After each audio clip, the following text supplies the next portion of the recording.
Hello everyone, my name is Amber. Welcome back to my channel, Amber Reads Romance. Today I'm going to be doing my end of the month wrap up for the month of November. I had a really good month. I had a lot of 5 stars. I had a couple 6 stars. So it was a great month. I am going to go over the books from the last 2 weeks of November in this video. If you want to check out my mid-month wrap up, I will link that down below. But we're going to dive into just some simple stats, books read, all of that. And then we'll dive right into all the books that I read for the month of November.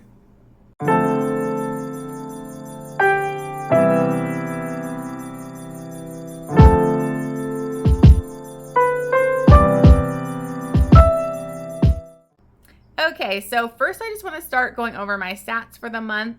I did read 31 books this month, which wasn't as much as I wanted to, but it was still pretty good. I had some thicker books in there that I had to get through. And then I also am on vacation, and I happen to listen to a lot of audiobooks at work, so I was kind of like lacking that. So I wasn't listening to as much audiobooks as I love to. But it's still a really good month, I feel, for me, because I did have a lot of quality reads. I'm going to pop up a little graphic here just so you can see. But I had 31 books. I had pages read was 10,998. I had 2 6 stars, which is amazing. It's always amazing to get another 6 star in here. The previous video had the first 6 star, and this one I will have the second one to go over. I had 12 5 stars, which is great. 1 4.5 star. 12 4 stars, 1 3.5 star, and then 2 3 stars, and then I had 1 2.5 star. So all in all, I think it was a really great month, and I'm so excited for December with the Readathon coming up. I hope you guys are going to be joining us. I'll link down my announcement and trope recs for that. So I hope you guys are joining us. I also just created some new graphics that I put on my Instagram channel for like creating your TBR and all of that. Anyways, head to my Instagram to check those out. But let's dive into the books from the last half of November because I read 17 books. So I need to get on those right now so we can quickly go through them. So first off, I want to bring up one that, maybe it wasn't 17. I think it was 16 books. Because one of these books I forgot to bring up in my mid-month wrap-up. When I was editing, I realized I completely forgot it. So I just want to quickly go over it. And that is Fear Me, Love Me by Lilith Vincent.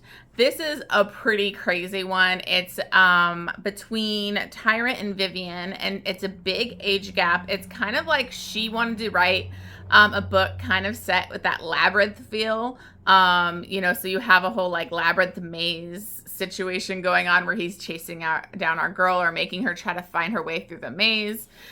He's mafia, all that kind of stuff. He becomes obsessed with her, and he wants to breed her. So this is a big breeding kink. I love the breeding kink in my book, so that part I didn't really mind as much. But I didn't really like the timeline because you start out already kind of like in the current timeline where she's going to school, going to college, and he's kind of stalking her. So this is a stalker romance too. And her father owes him money, and, she did stuff to get her father out of the situation because he actually kidnapped her younger brother from her father. And so from the past is when she helped get the little brother back and had her first interaction with him. But we start out the book where that's already all happened. And then later we go back to it, and it just felt kind of off and just didn't flow really right for me. I would have rather seen their first interaction and then have a time jump, even though I don't always like time jumps. So that just kind of didn't work for me, but this is kinky. They're very interesting, characters. There's a lot of trigger warnings too. But I thought it was a good book. I just didn't love it. I didn't connect to it as much, and the timeline just felt kind of weird. And so things just weren't hitting for me, and it took me longer to read it than I thought it would. So that was it was dragging for me a little bit. So in this, we have trigger warnings for self-harm, cutting. She is a cutter. She cuts herself. And he also tries to make it so, you know, only he's allowed to cut her, hurt her, and she can't bleed for anyone but him. Kind of weird, but that's him. We have murder, attempted rape, not by the hero, although there is major debcon in this, so dubious consent definitely in this. For the spice, we have a lot. So there's blood play, period sex, which I guess is kind of blood play, but not with the cutting type. Forced breeding, somnophilia, and bondage. So if you want a kiki, like spicy romance and that's darker, I would definitely recommend this. It just didn't fully work for me. Okay, so to dive in for the last 2 weeks now, the next book I need to talk about is Here With Me. This was our buddy read for November, and this is a small town romance, age gap, ex-boyfriend's dad. If you want to see more, we had a live show on my channel, so I will also link that if you want to watch me go into it more. I'm not really going to go too deep into it because you can check out that video if you're interested, although there is spoilers for it. But I loved this. This is by Brooke Montgomery. This is a book number 1 in the Sugarland Creek series, I believe it's called. And this is between Fisher and Noah. And Noah actually trains horses. She works on this family ranch. I loved the setting, the ranch, the horses. I loved the whole setting was amazing. Very small town vibes. And Fisher was actually used to be a bull rider, but he's retired from that. And he does I can't remember what it's called. I think it's a farrier, where he works on like the horse's hooves and all that stuff. And he actually gets hired to her family ranch. But they meet each other at a rodeo and they have instant connections and they kind of have this one night stand. He realizes when somebody brought up her last name that he's going to work for her ranch, but doesn't really bring it up because it's kind of weird and he didn't want it to like stop things from happening with them. But the next morning, she kind of snoops a little bit, looks at his ID and his wallet and realizes he's her ex-boyfriend's dad. She's in a friendly place with her ex-boyfriend, but now all of a sudden he starts to kind of like want to get back together with her, but she's not sure about that. So when the dad actually shows up at the ranch, she freaks out. And they kind of talk things through, which I love the communication in this book.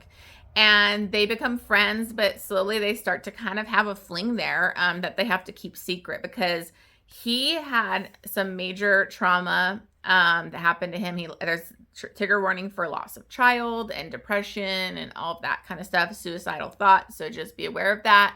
And so he actually has been out of his son's life for a long time since that. And he's trying to rebuild his relationship with his son and try and mend that. And so him being with his son's ex-girlfriend is not going to help matters. So there's all that kind of, I just wish there was more angst.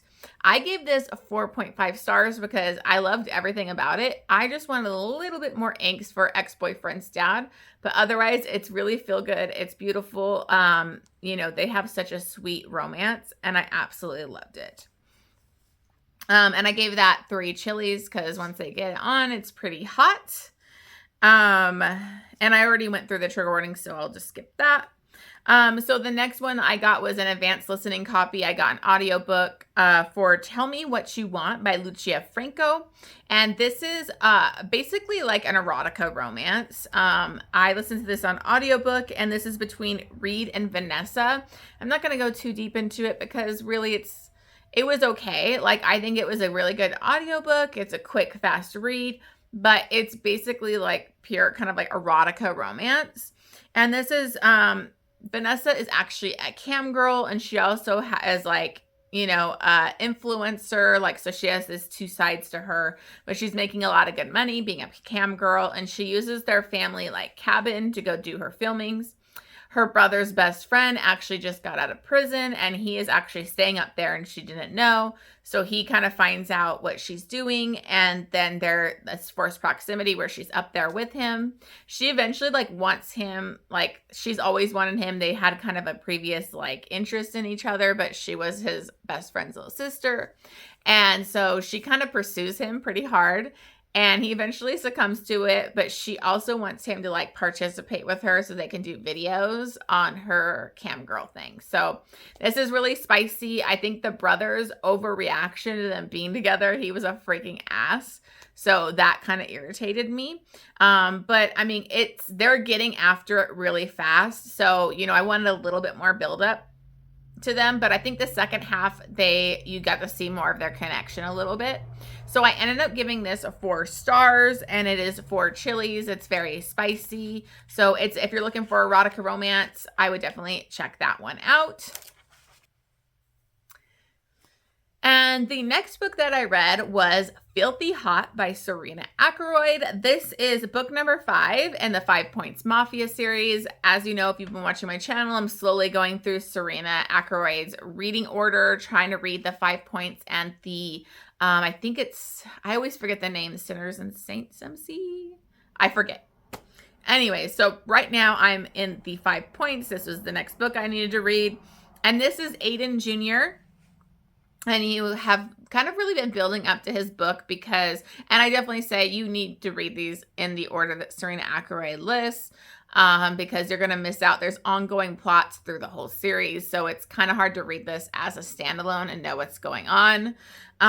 So we have Aiden Jr., and he is actually, you know, the heir for the, you know, mafia, this Irish mafia.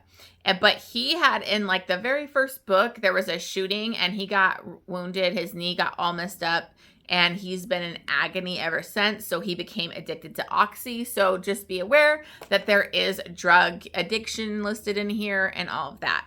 At this point, he's been kind of out of commission, not doing his best. His brother has had to like step up for him, and he has decided to try and get clean. So he's going at his brother Connor's house, trying to detox and get clean so that he can be better. And Savannah, I think it's Savannah. Yes, Savannah is an investigative journalist. She and him had kind of a previous interaction years before because she was kind of obsessed with the O'Donnellys, and she was like researching them, and you know, Aiden Sr. found out and kind of sent Aiden to deal with her.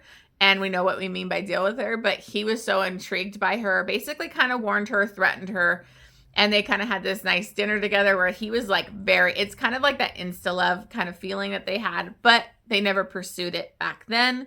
So it's kind of a little bit of a second chance, yet they weren't fully together or anything.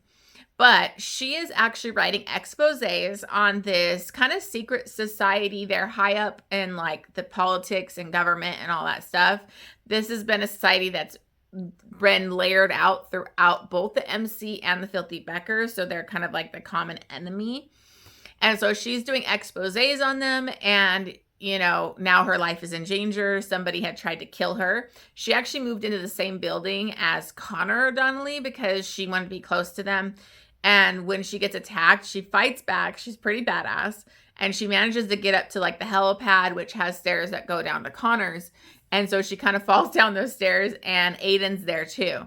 So he instantly sees her again, and he wants her, and he wants to protect her. So she ends up staying with Connor and Aiden. So I absolutely loved this. Like, they have such chemistry. It was really beautiful. I loved Aiden Jr. so much. He's so swoon worthy. It's great to see him like getting healthy, because in the most of the past books, he's been like basically addicted and kind of not all there for the family. So, and there's a lot of action going on with but I do recommend you got to read these in this order. But I ended up giving this one 5 stars, which I think it might be one of my favorites in the 5 Points Mafia series so far. And then 3.5 chilies. There are some trigger warnings here. Obviously, child abuse. There's a mention because Connor was actually abused by his priest. So it's heavily brought up in this because we're dealing with priests and all that kind of stuff. So just a big trigger. It's a major child abuse essay by a priest. You know, all that stuff is brought up in this. And then obviously we have drug addiction, violence, all that kind of stuff that you get with a mafia romance. Okay, so the next book I read was actually sent to me by one of my viewers. He is a debut author, and he sent me his book. He's actually like award-winning, I think, screenwriter and all that kind of stuff. So this is his first book. So this is Grand Finale by Christopher Baldi, and I really enjoyed this book. And I'm gonna be honest with you because that's what I'm here for with my honest reviews. But I actually really enjoyed this. It is super different than my usual stuff, so I will say that. This has mafia ties, but it's very like, let me just warn you, there's no spice in this.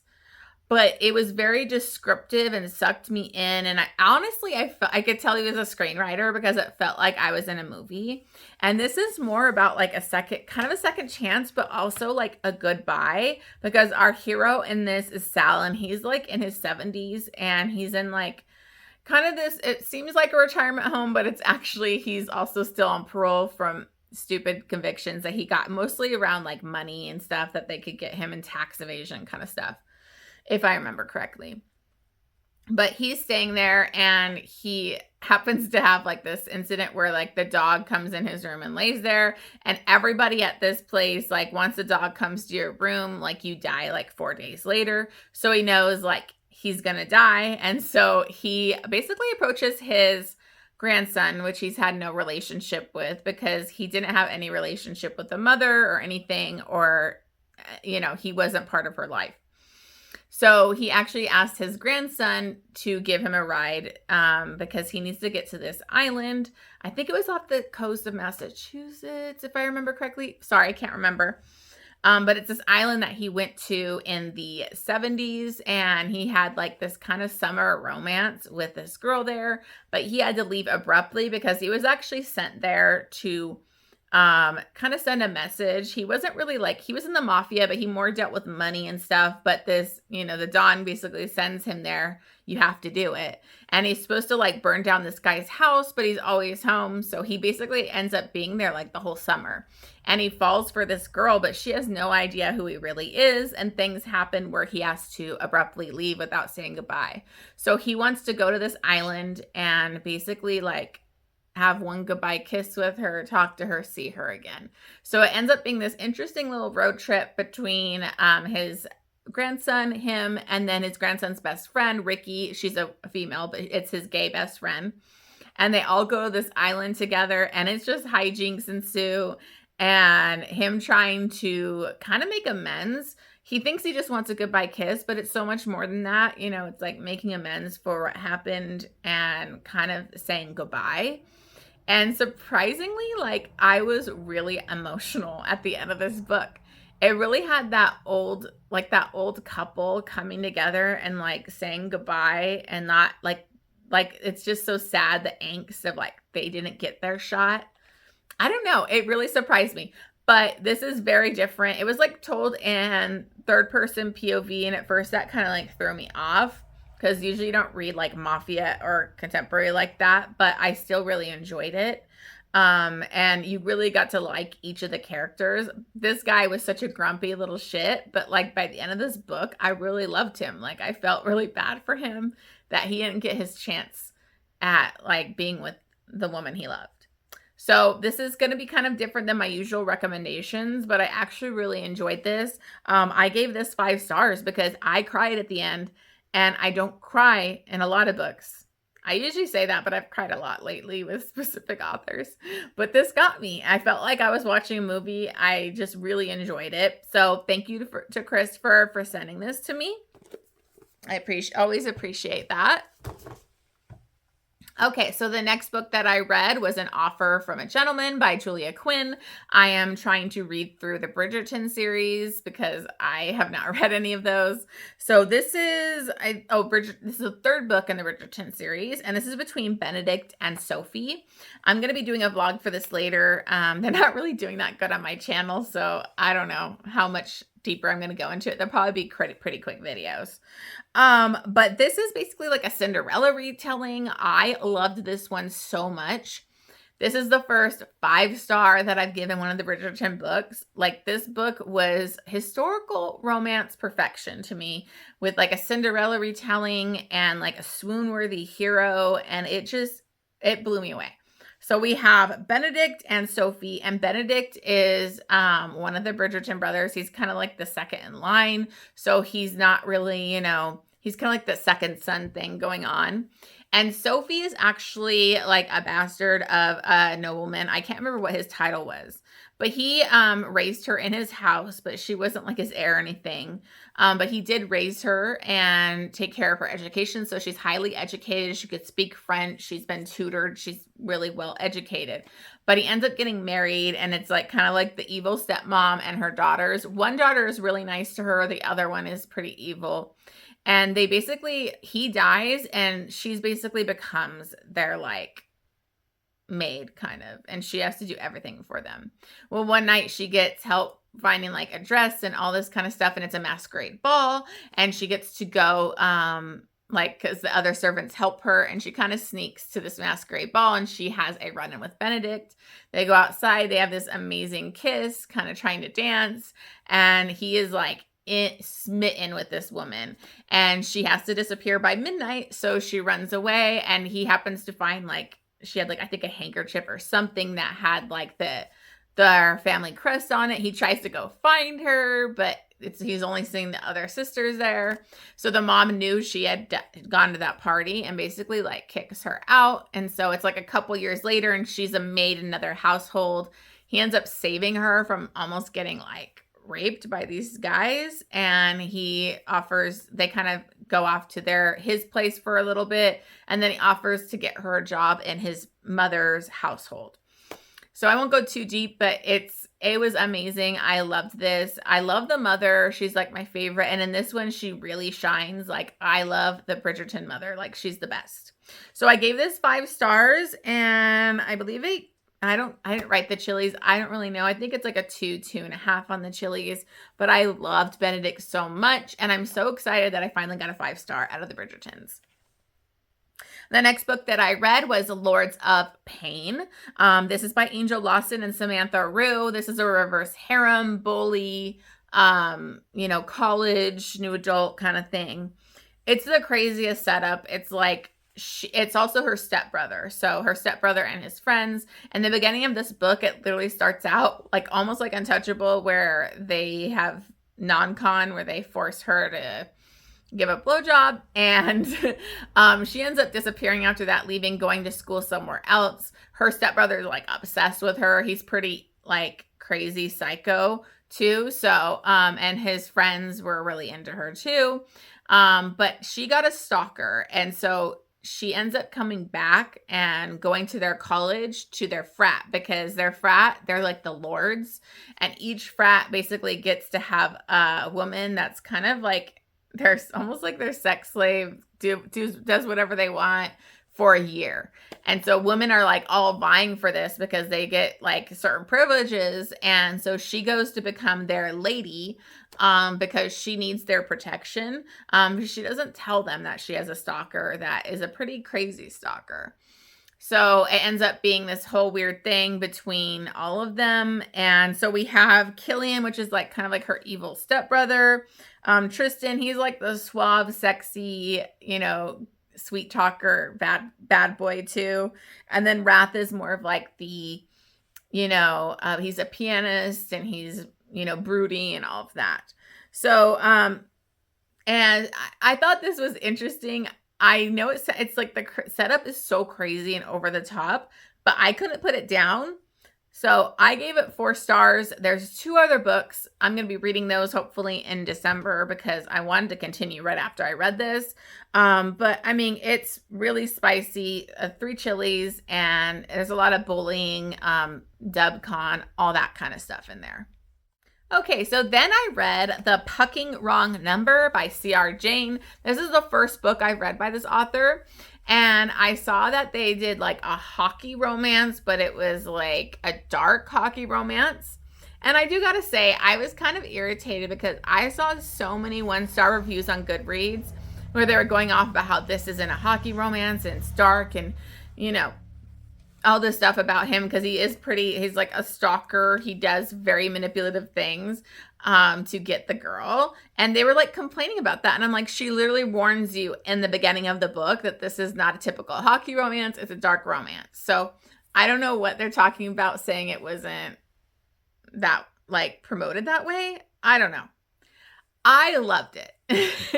And this is between Lincoln Daniels and Monroe. And Lincoln is the sexy, super rich. He comes from a family with money, so he's probably a billionaire, I believe.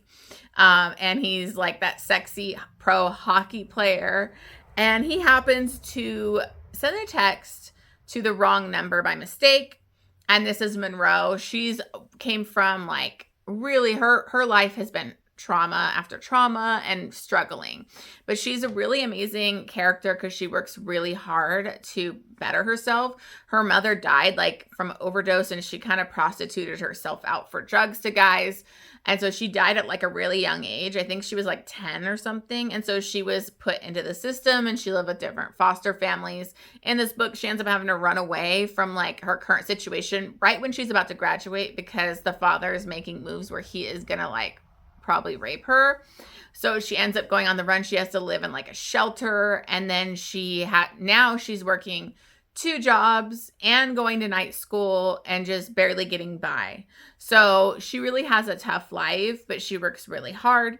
He sends a text to her. She's just like, oh my God, like you got the wrong number. He keeps harassing her. And so she takes a picture of herself like, see, F you, like she's flipping off. And once he sees her, he's obsessed. So this guy becomes obsessed, hires a PI, finds out who she really is, and he kind of starts stalking her. He's broken into her house to watch her sleep and maybe jerk off while she sleeps. He does some crazy stuff, but I loved him because he starts off in this book wooing her. The stuff that is pretty manipulative and crosses the line doesn't come up till like 80% in the book. So to me, I was like, this isn't even dark. This guy is a dream. But the stuff he does is very manipulative and messed up. Like one sweet thing that he did, which was kind of over the top but crazy, he shows up to her college class as like a speaker and he offers to pay everyone's tuition for the year in that class if she would go out with him.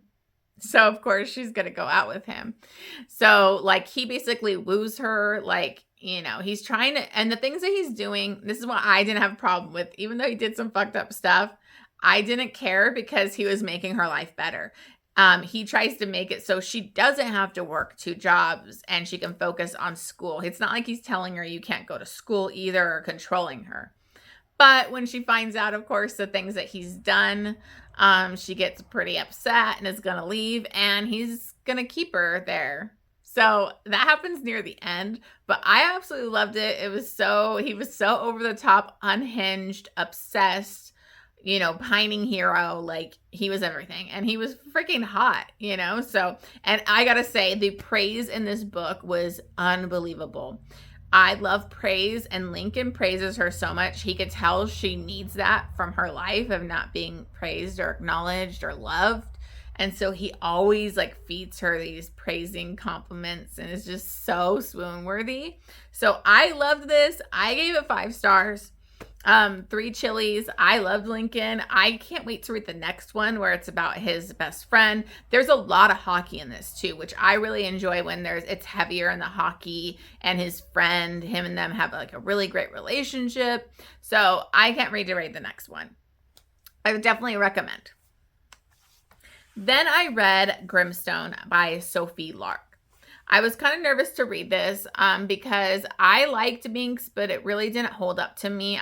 I like that Sophie Lark is trying new things and not just staying in, you know, her mafia world. But those are the Sophie that I love. These are a lot more erotica romance to me, where it's a lot of insta love, insta lust. So that's where I'm kind of having issues with the last couple books. But I still love her writing. I mean, I got sucked into this book and I read it in a day. And this does have the spooky gothic small town kind of vibes. So I actually really like this whole town and the setup. So this is between Remy and Dane, and Remy and her younger brother, their parents died at pretty, you know, a young age, and she had to take care of her brother. So she's kind of had to like give up all her stuff and raise her brother. And they actually, their uncle had died, and he had this kind of like big, almost mansion, but big, Gothic kind of house there. And they're going there to renovate it so they can flip it and make some money. Remy is really a cool character. She's very badass. She works with tools. She worked construction. She's very adept. And so she's actually doing all the remodeling herself. And so I really liked her character. She's very strong. And then you have Dane, and he is kind of like the pariah of the town. He doesn't come out during day because he has a skin condition, so he's only goes out at night. He's like the night doctor. And his wife and child died mysteriously, like within like I think the same week. And people say that he like killed his wife and child. So there's all this stuff around him. Well, he basically has this interaction with Remy because she's going over this road, and there's like a gate and everything, and he it's his land, so her uncle had like paid for like an easement so that he could drive through that area. And so he basically said, well, you don't have that. So he asked her to come to his property to work for him in order to that she could use the easement. And so then it kind of like she only works for him like one time, and then the other times they're just instantly hooking up. So this has the sex like right away. They're getting after it or hooking up right away. So that was my only issue, was it was very like instant. There's really no build up to it. And that's kind of what happened in the previous book too. But I did really like the small town vibes, the whole like whodunit, like there's somebody kind of fucking with Remy. She almost felt like her house was haunted or something, because she'll hear the piano going, and then there'll be like weird stuff in her house. So there's this whole mystery. I honestly knew who it was pretty fast, so it wasn't like a big reveal to me. Like I kind of got it already. But a lot of people didn't. So I think it's a really good spooky like mystery part of this book that I think a lot of people will enjoy. I think Sophie does it masterfully. I think she does a really good job. But she does leave those hints for you so that it makes sense. So I actually did enjoy it, but it's not my favorite Sophie Lark. The sex scenes were a little crazy, but it's okay. So I ended up giving this one 4 stars, and it's 4 chilies. It is spicy. They get after it. I do have trigger warnings. These trigger warnings are kind of spoilers, so you may not want to listen to these. Maybe I'll remember to put the spoiler thing up, but we have suicide, mental disorder, attempted sexual assault, death of a baby, and animal cruelty. So just some of those. I guess they're not too spoilery, but, definitely be prepared for those. Okay, so now I'm going to go on to Saving Six, and that's by Chloe Walsh. I'm sure you've heard of this series. This is the 3rd book in the Boys of Tommen, and this is Joey's story. I still have to read the 2nd book. I'm hopefully going to be reading that in December. Sorry about that, guys. I just had a delivery guy show up at my front porch. So back to Saving Six. This is the 3rd book in the Boys of Tommen, and this is Joey's story. I'm hoping to read Redeeming Six in December. And I am trying to edit my Binding 13, Keeping 13 vlog, but it's freaking long, you guys. Like, it was like over an hour of footage because I couldn't stop talking about Keeping 13. So I'm trying to do another vlog for Saving Six, so hopefully I'll get that stuff posted. I'm trying to edit that one right now. But with Saving Six, we dived into Joey's story, and this actually backtracked to way before the other books because we're getting Joey and Aoife's love story. And so it starts off, I think, around their first year, which they live in Ireland. This is, the other two were rugby romance and everything like that. Joey is Shannon's older brother from Binding 13 and Keeping 13.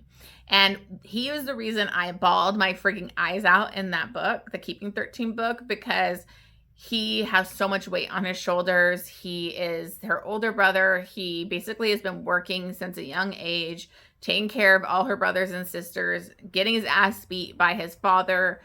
His father is an alcoholic and a drunk and a big time abuser. And so this is diving more into Joey's journey, and it's just devastating.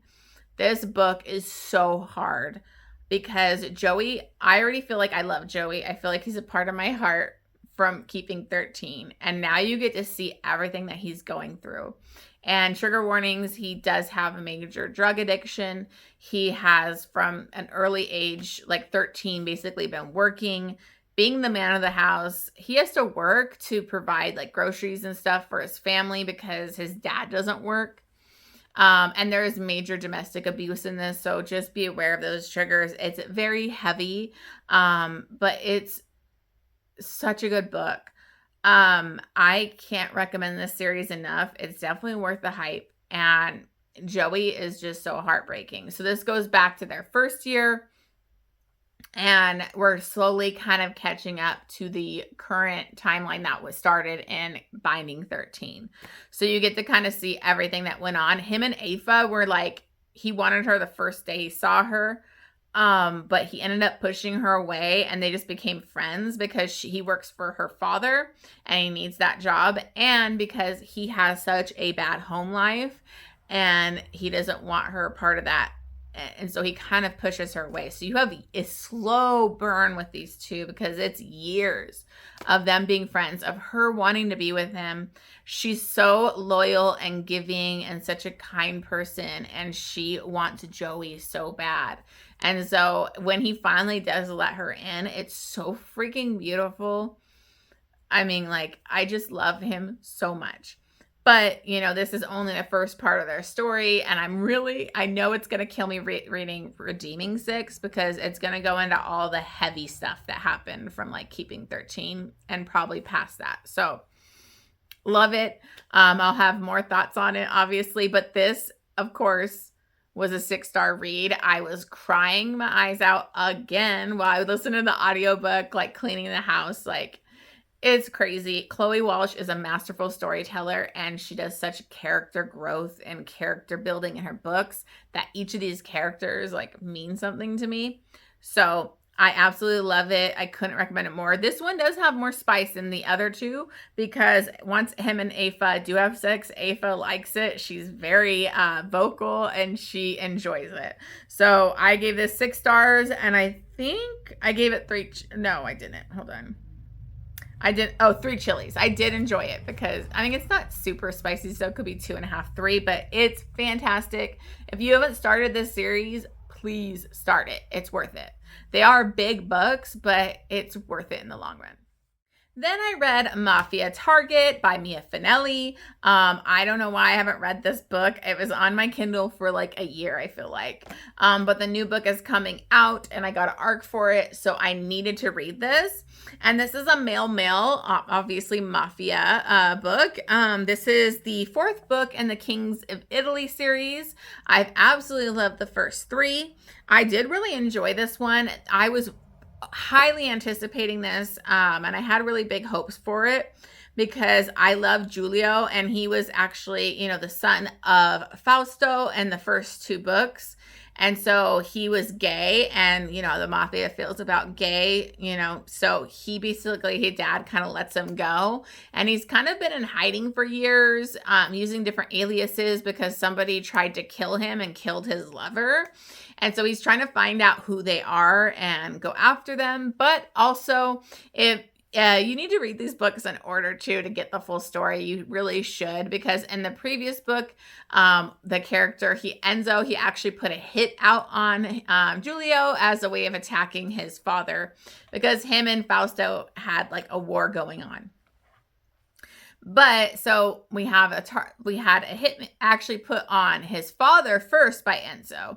But this hitman who's like never missed, he's one of the tops, Alessio, he actually saw Giulio when he was supposed to kill his dad.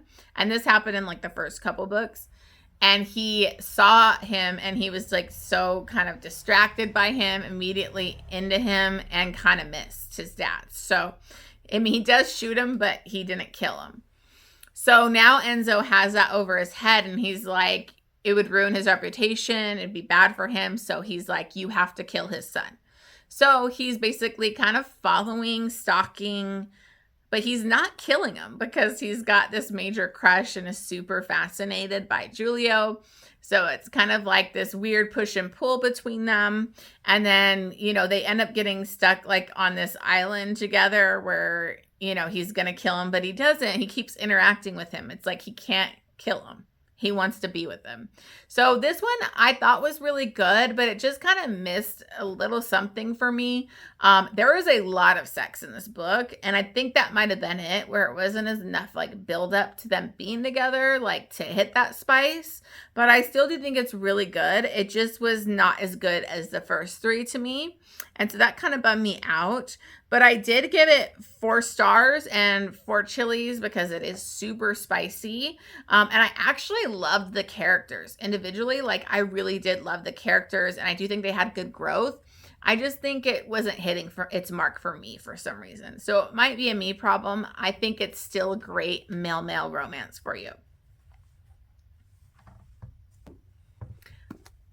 And I actually have not finished the Off-Campus series. I only read The Deal. And so I want to reread, I want to read that whole series. So I decided to reread The Deal. Sorry if my light's shining on this. By Elle Kennedy. This is one of my favorite OG fake dating hockey romances. This was actually my first fake dating book, and I fell in love with it so much that I wanted more. I kind of think this is the best one, honestly. Like, it may be a nostalgia feeling for me because it was like so good to me, but I absolutely love this. This is between Garrett and Hannah, and basically Garrett is almost failing this one class because they have a really hard teacher, and Hannah actually was like one of the only people to get an A, and he needs to bring up his grades for hockey. And so he sees her A and he asks her to be her tutor. She says no, like, I don't have time for you. And he keeps like showing up at the diner where she works, asking her. He's very persuasive and won't give up. And he happens to notice that she has a crush on this star football player. And he's like, the guy doesn't see you because you're not his type. He's like, but if we date, or I take you out with me on a date, I will get you noticed. He will want you, and we can play hard to get with him. So she doesn't want to do it, but she eventually does it. And so they come to basically where she's his tutor, and he's helping her to get that guy's attention, which really does work. But she also was a victim of sexual assault. So just trigger warning for that. It's not on page or anything, just brought up because she hasn't really been able to have an orgasm with any of her boyfriends. And it's been really hard for her. So she asked Garrett to help her have an orgasm and see if they can do that. So obviously feelings come into play. Garrett makes this book for me. I love him. He was like the playboy, no relationships, and he falls hard for Hannah first. So this is definitely amazing. 5 stars still held up for me. And then I gave it 3 chilies. Absolutely love this book. Then I read The Mistake. So I went right into The Mistake by Elle Kennedy. This is book number 2 in the Off-Campus. This is between John Logan and Grace. And John Logan actually started to crush on Hannah from the first book. And so he has a lot of issues in this where he feels guilty. He wants his best friend's girl, and he's always avoiding hanging out with them. He's also another one where he never had a relationship. There's a lot baggage going on in his life where he has an alcoholic father, and he has kind of hidden this issue from all his, especially Garrett, his best friend, that he didn't even try to go into the draft or anything for hockey, even though he could be a pro hockey player, because he's expected to, once he graduates, go take over for his brother who's been running his dad's business, and, so his brother can get a break, and he has to take care of the dad. So he's pretty miserable and not in a good place in this book. And he happens to go to the wrong dorm room by mistake, and it's Grace's, and he ends up hanging out with her, and they watch movies, they make out. They kind of do, a little first, going after it with each other. And he has an orgasm, but she doesn't. And he starts stressing out about I can't believe I didn't give her an orgasm. And so he comes there again and goes down on her for a second chance. So they start kind of hooking up, but he makes a mistake and does something stupid. and she cuts off ties with him, and then it's like the next year, she comes back to school and she's trying to be a stronger person and not be with him, and he basically wants to be with her. So this is one of the best grovels I've ever seen in book. She makes a list of things that he has to do to prove that he's sincere and really wants to be with her, and he does all of them in an amazing way, and I absolutely loved it. John Logan was so amazing. I loved this romance. It was just so great. Grace was a really amazing character that like grew and became stronger and fought for herself. I absolutely love this one. So I gave this one 5 stars. So back to back, they were amazing. And then I gave this 3 chilies. Then I finally read The Words by Ashley Jade, or A Jade. I've had this on so many TBRs and I kept putting it off. It was a thicker book. I'm not a big rock star romance chick. And so I didn't really think, I don't know if this is going to hit for me. It's very hyped by some people. So I actually listened to this on audiobook, and it was narrated by Teddy Hamilton as one of the dual narrators. And that was amazing, of course. And this is between Phoenix and Lennon. This is like a second chance, curvy heroine, rock star romance. And they she was really into him in high school, and they, kind of had some hooking up a little bit. She was just trigger warnings for fat shaming, fat phobia, bullying, all that kind of stuff, because she was brutally bullied for her weight issues. And he was trying to become a musician. He wanted to get out of this town. He has an abusive drunk father. And so they have some, interactions when they were in high school, and they kind of hook up. She was into him. She tutored him because he has dyslexia and he doesn't tell anybody he had it. And so something bad happens. He betrays her big time. And basically he goes off and he becomes a rock star. He's a huge musician, but he's kind of on a spiral. He had a death of a bandmate that he kind of feels is his fault. He has major drug addiction issues, and he's just not in a good place. So they need somebody to watch him, be a sober companion kind of thing, but he ends up screwing all the sober companions, and it doesn't really work out. So they needed somebody that hated him and wouldn't fall for that. And so his friend said Lennon would be perfect.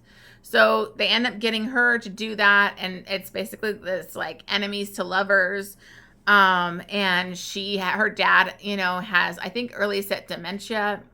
And so she's basically like in a bad spot where she didn't get to go do college the whole time. She's taking care of her dad. She needs the money. So she agrees to this. So I enjoyed this, but there were some issues for me. One of them is that I didn't really like Phoenix for like 60% of the book. Like, he hooks up with other girls in front of her. He's really crude. He did a horrible thing, but isn't apologizing or admitting it or trying to make up for his mistake. So I didn't really like him for most of it. He does turn it around in the end, but I mean, I want to love my heroes, And then I didn't really fully buy their connection because they were barely together in the past, and we're supposed to believe they have this insane connection. Like, they weren't fully together. And so I think they should have been actual like boyfriend and girlfriend or something in the past, not just kind of hooking up. And then it's how fast they kind of had sex and like we're doing stuff once she comes back in the picture. I wanted that to draw out a little bit. And then his sexual activity bothered me. And then there was a really abrupt ending. For a book that's like over 600 pages, the ending just felt abrupt, and I was kind of thrown off. I couldn't believe it was the end of my audiobook.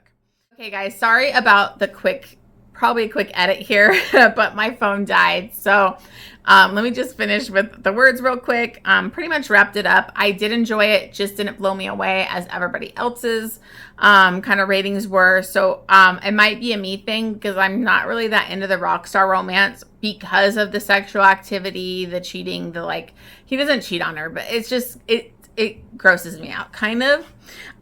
So I ended up giving this 4 stars and 3 chilies.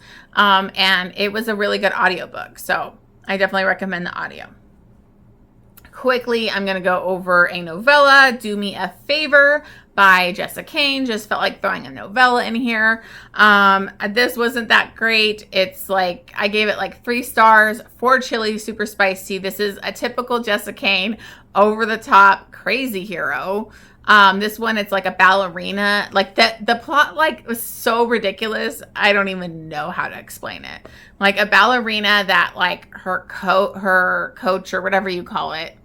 I don't know if they call them coaches, but he basically thought she was too obsessed with sex, even though she's not. And so he takes her to his brother, who's like living in this warehouse where he's like locks himself in there because he was in prison before and crazy and attacked women. Well, he never really attacked those women.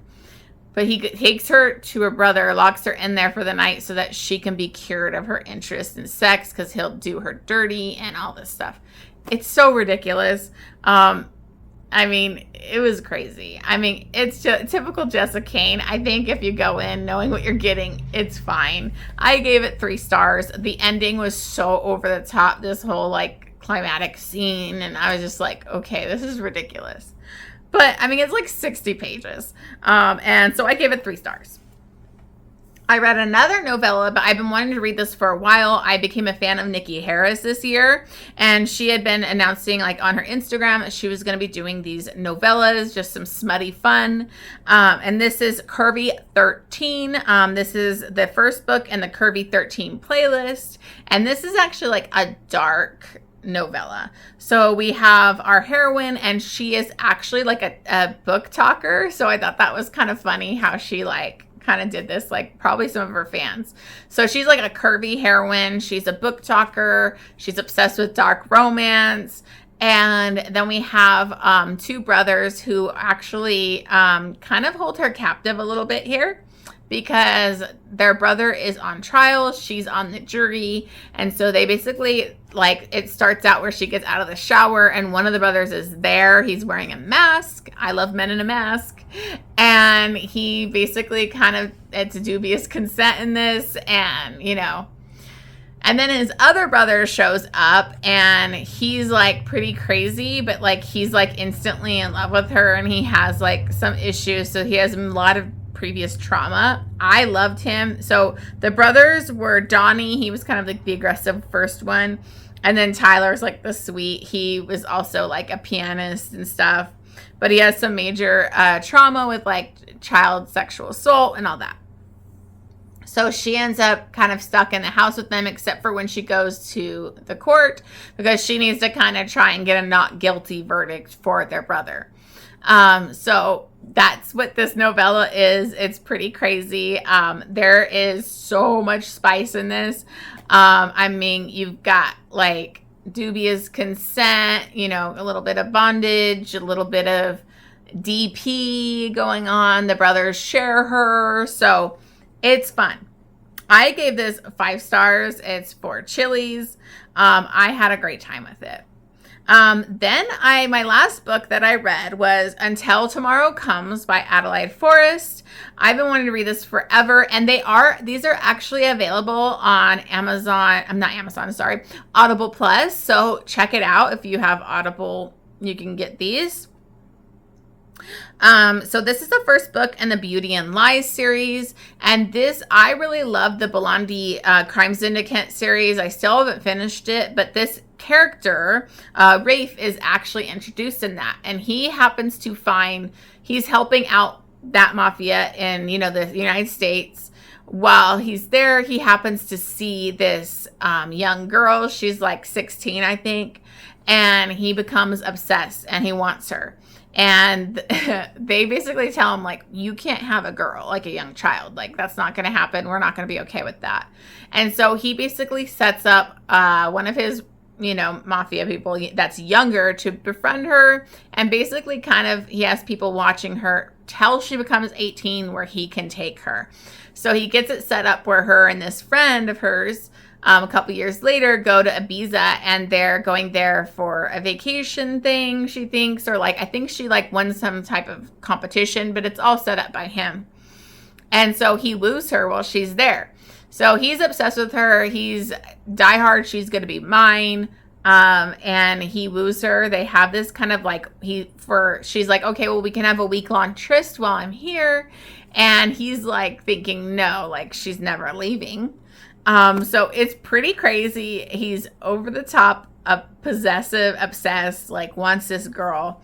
And so I really enjoyed it. I gave this 5 stars. It's a little wild, but I can't wait to dive into the next one because obviously things happen, things are revealed. Like she didn't really know how like he's involved in crime and stuff. So it's definitely just a fun Adelaide Forest. I'm really enjoying it. So those are the books that I read for the last half of November.